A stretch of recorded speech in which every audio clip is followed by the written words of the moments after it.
Hi everyone, Tara Doyle-Enneking here, the CEO and President of the Puyallup-Sumner Chamber of Commerce in my C-suite here, C-suite Chamber Life.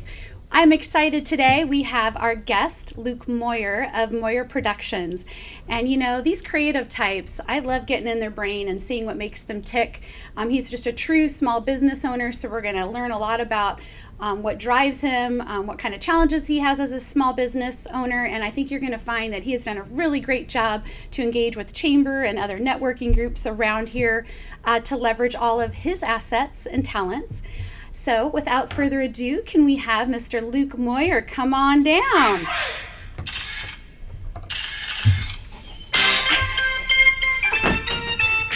Perfect song, right? I'm embarrassed to say that Hannah and Luke did not know this song. That's all right. You remember it now, though. Yeah, I do remember it, yeah. Fantastic. I did hear it. I just didn't know the name. All right, well, a little freeze frame action, Jay Giles Band. Who doesn't love the Jay Giles Band? All right, Hannah, I'll give you that for photo captures later. But welcome, Luke. Thank you. Welcome Thanks to for the having me. C-suite. Absolutely. It's weird being on camera. I'm usually not on this side of it, so. You're behind the camera. Weird, Well, we're excited to hear some of your stories about being behind the camera. You know, our purpose for the C-suite is, you know, we get to see all of you out in the community, but we all have a story. We all have our why. We all have, you know, what compels us, what challenges us. So this is sort of a platform to be able to unbake that a little bit, if you will, and just get to know you a little better, because those might not be the kinds of things you're talking to someone at a wake up about. Right. So I'm thrilled you were going to be here today. Great. Well, thanks for having me. So I always kind of take it back. Let's start from the beginning. Where did you grow up? Where are you from? Are you from this area? Yeah, I'm not. I was born in Wisconsin, but I moved to Las Vegas when I was 2 years old, and I stayed there until, just stop slapping my hand. Stayed there until I was 18, graduated high school, and then went to the Navy straight after that, and then it's just been moving all over the place since then. Okay, Finally so a landed Navy here. career, military career. Yeah. Was your family in the military, or what was your draw to join? My dad was in the military. He was in the Army, and he kind of always, it's my brother, my sister, and my parents, he always wanted one of us to join. So he kind of pushed it on me a little bit, but not too much. They were pretty open about not forcing us any which direction, but honestly, the free college thing was the biggest compelling draw. factor. Yeah, Okay. So it was purely for selfish reasons. That's that okay. I ended up Self-improvement, education, not a bad thing. Didn't want to start off my adult life with college debt or anything, so I thought that was the best way to go. But it just happened that the career path I wanted to take, no matter where I went, just happened to line up with the military. So I got the job in media that I was shooting for. So always wanted to go the media route.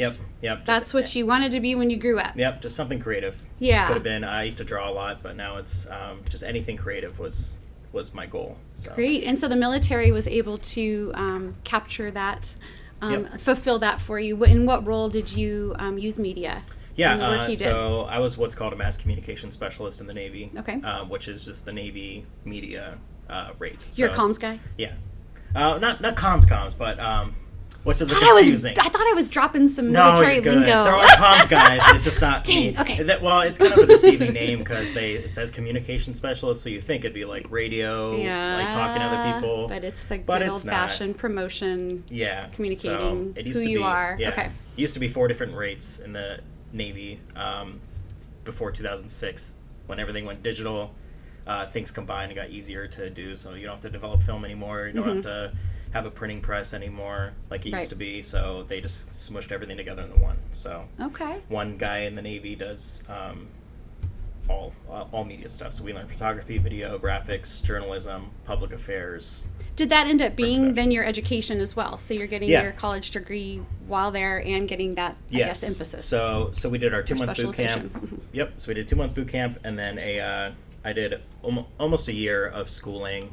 That's specific military schooling. That's pretty much a 4-year degree that they condense down as much as possible. Yeah. So it's long days. They take out all the general ed courses that a normal college degree would have and just focus on the specialist stuff. Nice. So it was a 6-month school, and then I did an additional 4-month school for radio broadcasting. Okay. After that. So I got to just kind of crash course, learn everything. it was kind of a good way to learn because they are very not sensitive to your feelings there. Yeah. So most stuff when you're learning like photography, for example, they tell you to go out, they teach you one concept, go take 5 photos of it, or go take a bunch and then pick your top 5 for the next day, and then they threw those photos up on the screen in front of the entire class, and everyone got to say, oh, nice. Well, what and that's so subjective anyway. Yeah, so it's kind of, ooh, you better be tough, huh? Yeah, so you just learn to have just tough skin. Yeah. Generally, but it's good because it helps growth a lot, and it helps you not be super tied to one particular piece of media that you create. Because if you have a client that I might love the way that I make something, but if the client doesn't like it, then it's got to change because it's their absolutely product, it's not mine. Yeah, it's their vision and. Yeah, nice. And so working for the military in a media role looks like what? So my first duty station was at Bremerton on an aircraft carrier, USS John C. Stennis.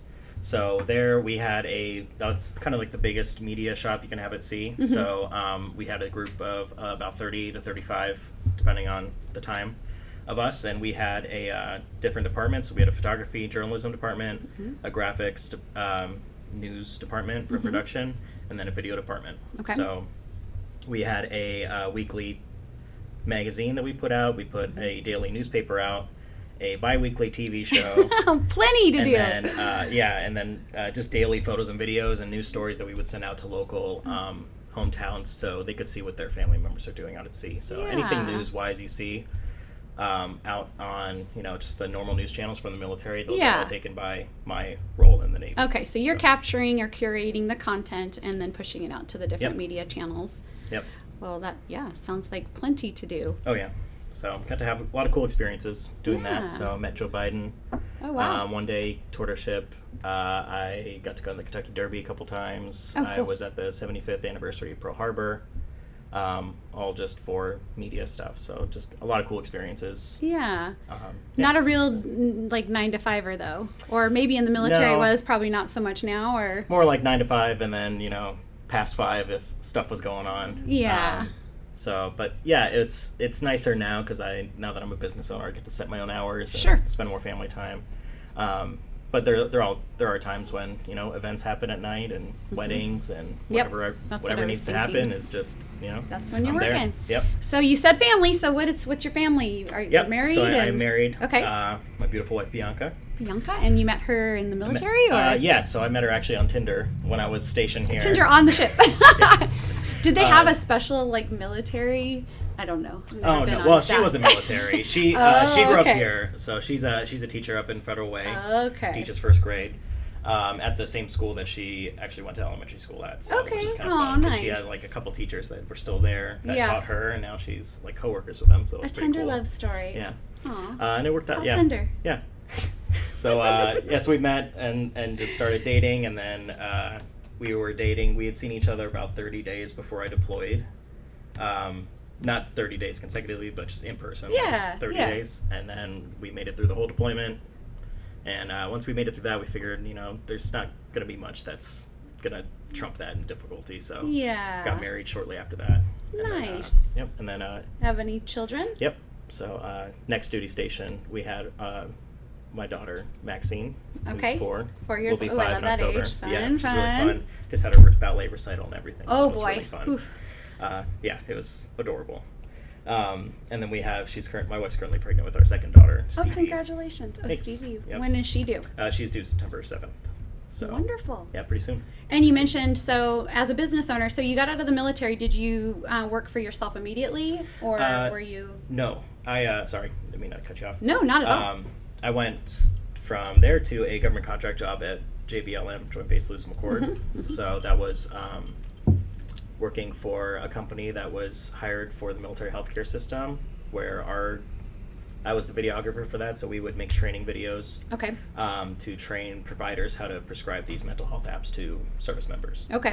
So there was part of our division made all the apps, and then we were kind of the training side that trained all the doctors on how to actually prescribe them. Yeah. So, but I started that right when COVID started, so it went from an in-person job I think I was there for a month, and then it went completely remote. And a remote job as a videographer Yeah. it kind of I ended up editing together a lot of Zoom Sure. calls and everything. Fun. And it was personally, time-wise, it was great. But as far as learning-wise, I didn't really grow as much as a professional. So Sure. It was cool for a couple of years. But then the contract ended, and they like combined a couple of departments, and all the contractors got laid off. Yep. So I got laid off, and I got some severance and stuff from that. So I used that as an opportunity to start my business last year. Wonderful. So 1 year on your own. Yep. So. And what would you say you specialize in? Mainly content creation for businesses. So if you have some photos or videos that you need created for your business, whether it's for your website or for social media or for print production, anything like that, I can create that for you. So. Great. And rumor has it you do it in a very poignant way. Yeah, I try. So I try to invoke a lot of emotion in my work, just because it used to be marketing was a lot of, you wanted it to feel very corporate, right, and very clean, slick. And now that social media is really where everyone's at, it's people more want to see businesses that are run by people, and it's not perfect, and it doesn't have to be super clean. It's more of like, okay, are you a person? Do you care about your clients? So much more. Do you have a product that's sustainable and eco-friendly, or right, just generally, or if you're local, it's a big draw for a lot of people. So so it's more of a storytelling is more important than just having it doesn't have to be a perfect video. It just has to be like perfectly showing that you're a person. Right. I love that, because there is that natural move right now for so many businesses and employers and employees to there's a big focus on personal development now, or just that human factor, and a lot of employers recognizing your greatest asset is your human asset. Yeah, and absolutely. So why not bring that to everyone. I love it. So you're matching that really well. Thank you. Well, tell us a little bit. So in the chamber membership, we always try to have, because you're a chamber member, you get a special. So, if you were working with a chamber member or the chamber here, are there a couple of maybe packages or ways that we could consider taking advantage of, utilizing your services? Yeah. So one special I'm offering, I usually, for a 30 to 60 second social media video, usually runs about $500, but for chamber members or anybody that has maybe seen this episode and kind of mentions it, I can knock $100 off that price. So for $400, they can get a spot that can be used in social media or wherever on their website. Yeah. So typically that's my main two that I make are either a video for your website, a main brand video, or a social media reel. So since TikTok got really popular, video is kind of king right now. Yeah. So video performs really well on social media across whatever platform you want to be on: YouTube, Facebook, Instagram, TikTok, whichever. So nice. Those are really like the key points that you want to hit. So, good. Yeah. Awesome.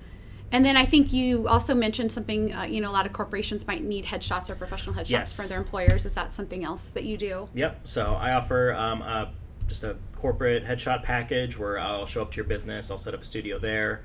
I usually charge $150 to come out, and then $75 a person for headshots. But for the chamber members and everything, I can cut that down to $50 a person. I love it. So it's a really cost-effective way to get professional headshots for a whole team. Sure. So, if you're medical, if you're a group of lawyers, if you're, just a government agency or something, and you just have maybe some cell phone stuff that you just want to look. You need a new Tinder profile shot. Hey, proof that it works. I don't even know if Tinder's relevant anymore. I don't even know. I have no idea. But I'm sure there's their equivalent out there that I actually did take for one of the networking guys some Tinder like. You should probably make that a niche. It's sort of like the secret squirrel package that you have. Yeah. But it's, on the DL, I can like do the Tinder package for you. I can, but I almost goes into the same corporate category to where if they look too good, people are going to think it's like a catfish thing. Yeah, so true. Well, make them real. Real, but good. Are people doing videos on those kind of platforms? I have no idea. When I was on there, they weren't, but it's been, 7 years, 8 years since I've been on that, so I don't know. You might be missing a market there. I don't know, maybe.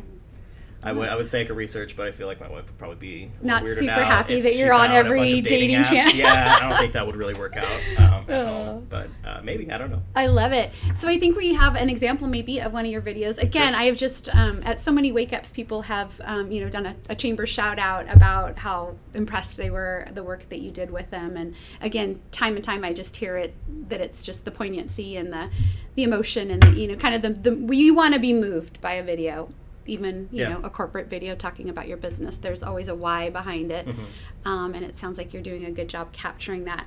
I don't know what video we're going to look at now, but just as an example, can we take a peek at something? Yeah, so this is a video I made for another chamber member, Rob, who's from SpotOn. Oh, great. So he wanted something because he services local Washington, Portland businesses, so he wanted something with his face on it that's just talking about what SpotOn does. And it's got a couple customer testimonies in it as well, so it's kind of a good combo of what I do. It's a little bit longer, it's about 3 minutes, but let's take a peek at it. I think that would be great. Yep.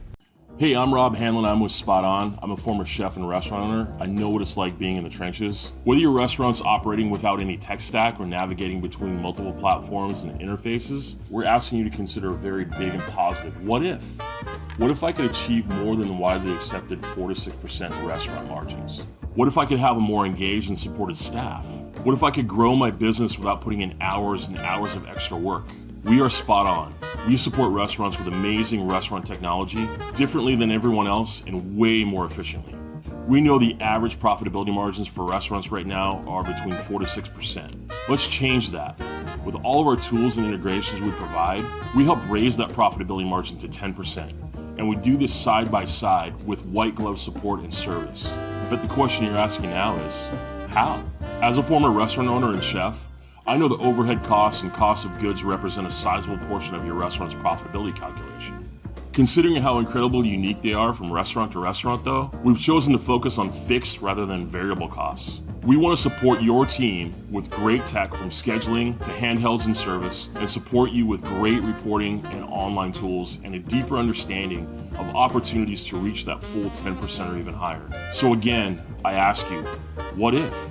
SpotOn's been great. The customer service has been phenomenal. The interface is super easy to use, format to the way that we want it to be so that we get all of our various items in, nice sequencing, the discount functions. Basically every function that we need to run this brewery smoothly for us and our servers is great. And then anytime there's something we want improvement with, SpotOn is like immediately listening and working with us to make those changes. We've been using SpotOn for about 6 months. The checkouts and doing like paid outs are a lot more user-friendly. Just like keeping track of like, oh, do we need restaurant supplies, tips, things like that. And if we have to like reopen a closed order, that's easy to see. Sometimes it can get very lost in other POS systems, or we don't even have access to it. So it's really nice. One of the things that I love about SpotOn, which has helped us tremendously understand our business more, is the detailed reporting. We can go through each line item and say, how many of this beer did we sell and what pizza's selling the most or that. And then we're able to integrate that in with some of our products and our cost of goods. It just gives us such a detailed reporting. It's what I love the most about it. Working with Rob has been awesome. We actually went through 3 different demos, including SpotOn, and we just kept coming back to how easy SpotOn was and how easy Robert made it and how he got us connected with the right people if it was a question he didn't know. So 100% Robert is awesome at his job. It can help you with the reporting to know your business, the capital. There's so many things that SpotOn can do to help you with your business. If someone was thinking about getting SpotOn, I'd say go for it.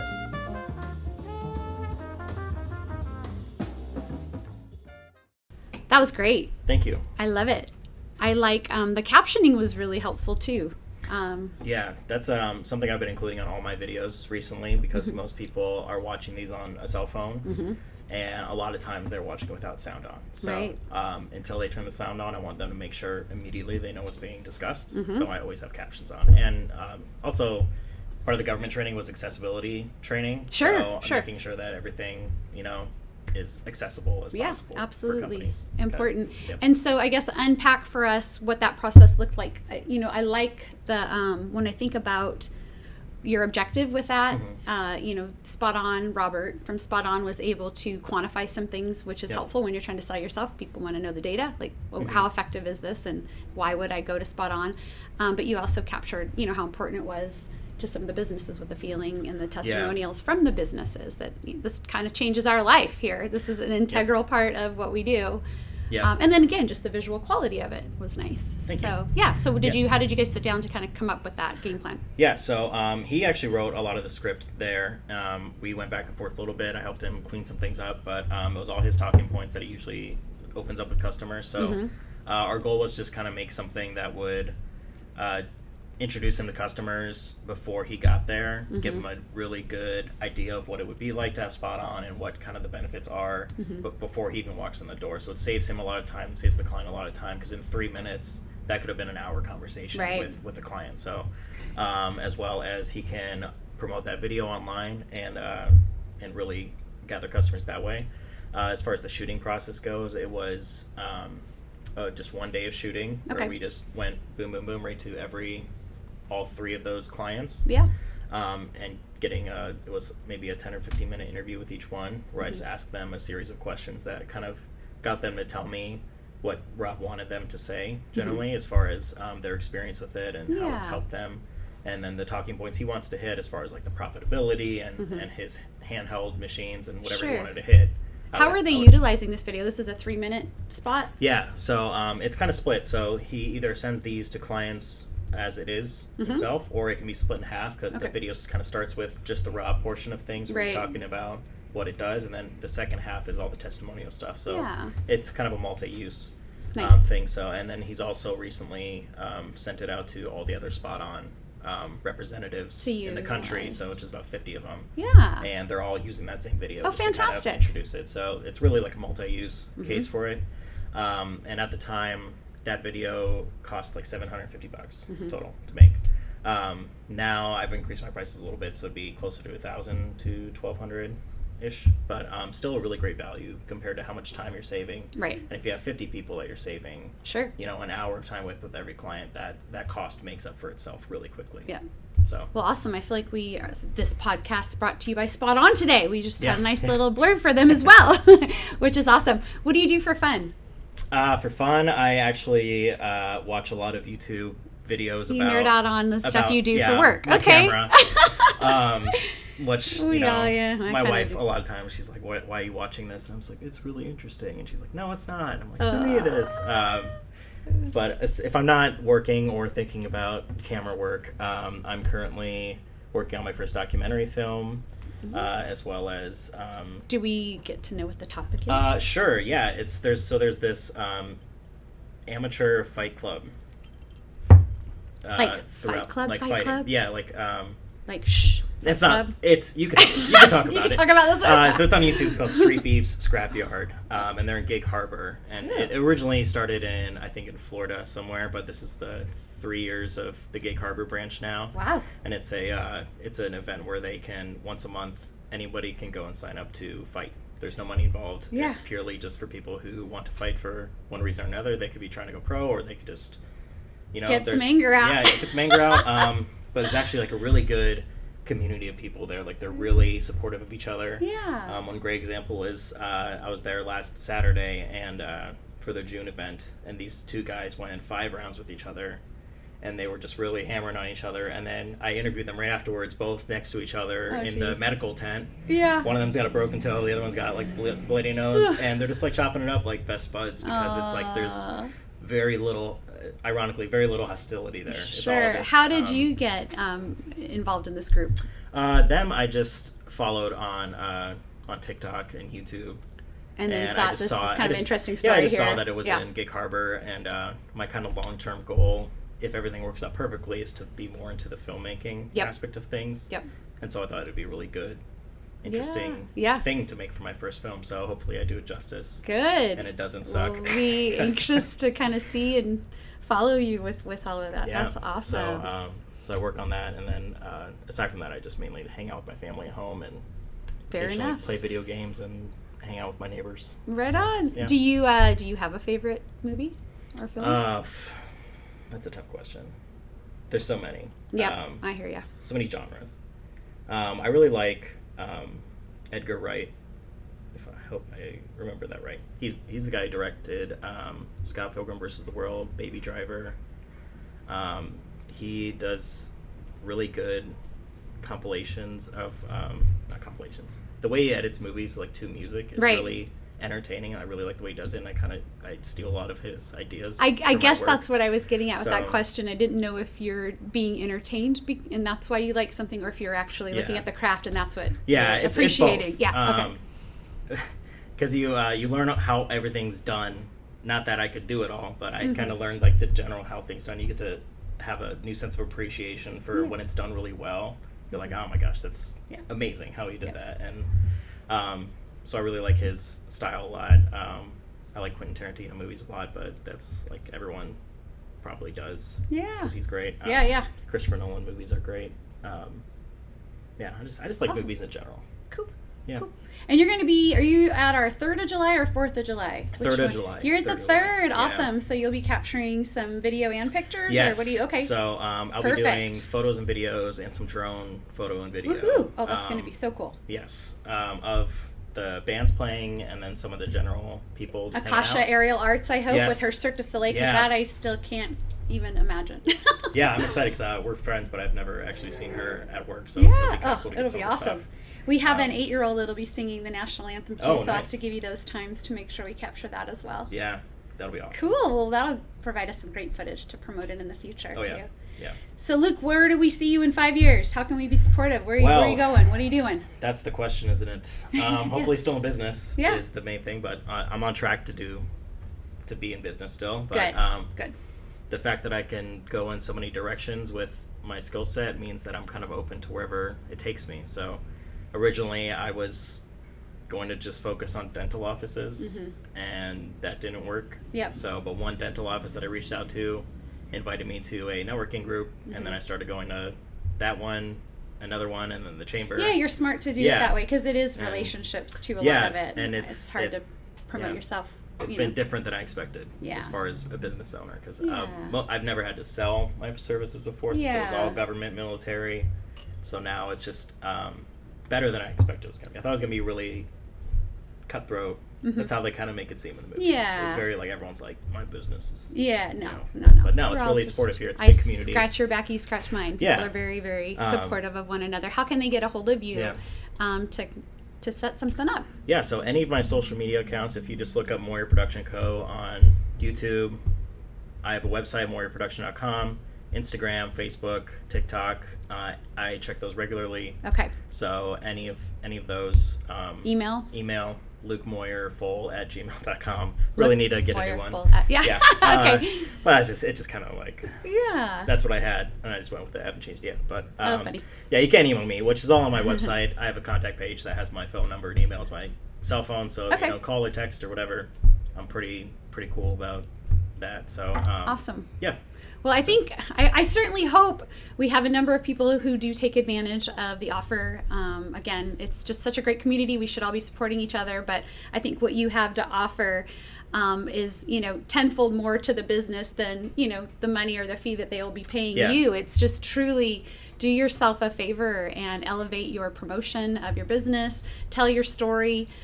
That's what people want to hear, not just an ad. So I do hope people take that to heart and give you a call and try you out. The Chamber is certainly about to do that with you. So awesome. We'll do that. Awesome. Well, thank you, Luke. I appreciate you being here today. Great to get to know you a little more. Thanks for having me on the show. All right. C-Suite Podcast signing off. Thanks so much. Thank you, Hannah, for your production.